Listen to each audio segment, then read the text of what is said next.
Everyone gas দেখতে পাচ্ছেন আমি আরও একটি ইনফ্রারেড চুলার কাজ করলাম।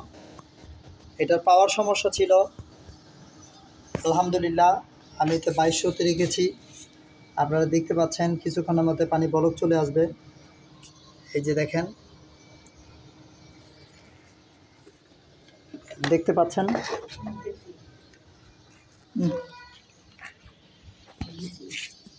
এভরিওয়ান গ্যাস বলবো যে সচরাচর এই চুলাগুলো আমরা যারা ইউজ করি সবসময় একটু কোয়ার্টিশন কেয়ারফুল থাকবো, যাতে করে এই চুলার নিচে কোনো ওয়াল ক্লথ অথবা পিড়ি কিংবা চাদর, কাঁথা কিংবা ছালা ইত্যাদি এগুলো যেন না থাকে। এদিকে আমরা সবসময় কেয়ারফুল থাকবো। সাদা সিধে মাথা থাকবে, একেবারে খোলা পাকা থাকবে, অথবা একেবারে খোলা টেবিল, কিংবা আমরা ভাতের মার যে গালি ফ্যান গালুনি ওইটার উপরে নিলে আরও ভালো হয়। তাহলে এটা নিচ থেকে বাতাস ভিতরে ঢোকাতে পারবে, আর ভিতর থেকে গরম বাতাসটাকে এখানে একটা কুলিং ফ্যান আছে সেটা বের করে নিয়ে আসতে পারবো।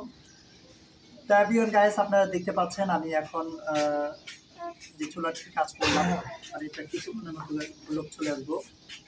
তো একটু হ্যাঁ, আমি এই যে দেখাচ্ছি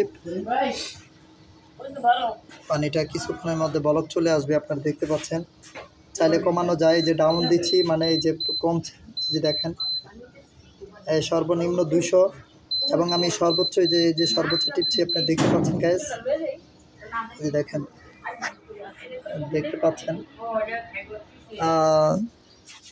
একটু ধরো আমি আরেকটা পরামর্শ দিতে চাই, যারা এই চুলাগুলাতে যেহেতু কারেন্ট খরচ হয়, কারেন্টের মাধ্যমে রান্না করতে হয়, অল্প কারেন্টে কীভাবে তাড়াতাড়ি রান্না করবেন সেটার একটা বুদ্ধি দিয়ে দেয় আপনাদেরকে।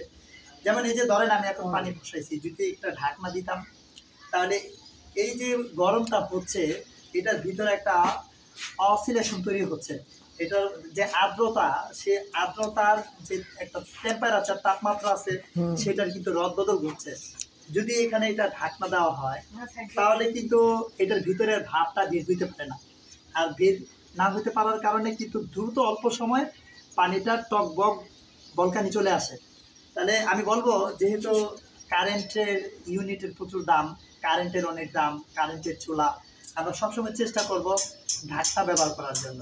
ঢাকনা যদি ব্যবহার করি দ্রুত রান্না করতে পারবো। ঢাকনা যদি ব্যবহার করি তাহলে বিদ্যুৎও কম খরচ হবে, আর চুলা যদি নিচ দিয়ে খোলামেলা রাখি তাহলে বিদ্যুৎ কম খরচ হবে। এটা মাথায় রাখবেন আপনারা।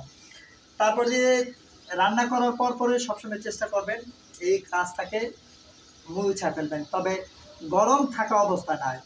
যখন এই যে আপনার বলক চলে আসছে, আপনি কী করলেন, রান্না কমপ্লিট হয়ে গেছে, চুলাটা ঠান্ডা হলো, ঠান্ডা হওয়ার পরে আপনি ভিম সাবান অথবা ভিম লিকুইড, আপনি যেটাই হোক কোনো একটা ডিটারজেন্ট দিয়ে ওয়াশ করে ফেলবেন। সো গাইস, আমি বলবো যে এটা বলকানির অপেক্ষায় ছিলাম, অলরেডি টক বলক চলে আসছে, আমি দেখাচ্ছি।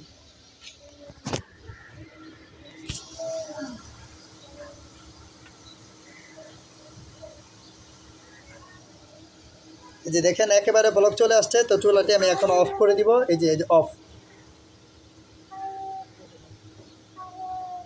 এই যে আমি অফ করে দিয়েছি, চুলা এখন অফ। ওই যে লালটা কালো হয়ে যাবে, কয়েল থেকে লাইন চলে গেল, অর্থাৎ চুলা টোটালি অফ করে দিয়েছি আমি।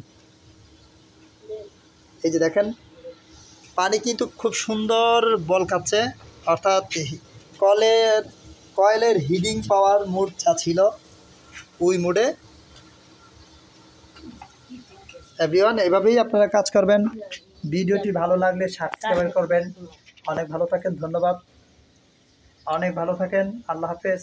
আমি রনি প্রধান, আইডিটি সাবস্ক্রাইব করে দেবেন।